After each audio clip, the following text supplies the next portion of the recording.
दो मेंढकों की प्रेरणादायक कहानी। एक बार की बात है, जंगल में दो मेंढक खेलते हुए गलती से एक गहरे गड्ढे में गिर गए।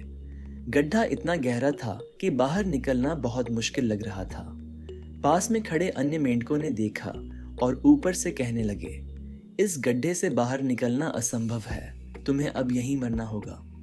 पहला मेंढक उनकी बातों को सुनकर हिम्मत हार गया और धीरे धीरे निराश हो गया।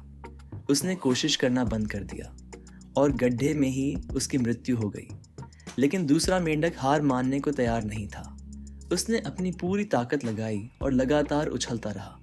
बाकी मेंढक उसे बार बार कहते रहे कि यह असंभव है, छोड़ दो, लेकिन उसने उनकी बातों पर ध्यान नहीं दिया और अंततः गड्ढे से बाहर निकलने में सफल हो गया। जब वह बाहर निकला तो सभी मेंढक हैरान रह गए। तब एक मेंढक ने उससे पूछा, तुमने हमारी बातों को क्यों नहीं सुना? उस समय उन्होंने महसूस किया कि वह मेंढक बह रहा था। उसे किसी की हतोत्साहित करने वाली बातों का पता ही नहीं चला और उसने बस अपने लक्ष्य पर ध्यान केंद्रित किया। इस कहानी से हमें यह सीखने को मिलता है कि नकारात्मक बातें हमारे मानसिक और शारीरिक प्रदर्शन पर बड़ा असर डाल सकती हैं। जब हम दूसरों की नकारात्मक बातों को सुनते हैं तो हम जल्दी हार मान सकते हैं। दूसरों की आलोचना और नकारात्मकता हमें आत्मसंदेह में डाल सकती है और हमारी सोचने की क्षमता को कमज़ोर कर देती है।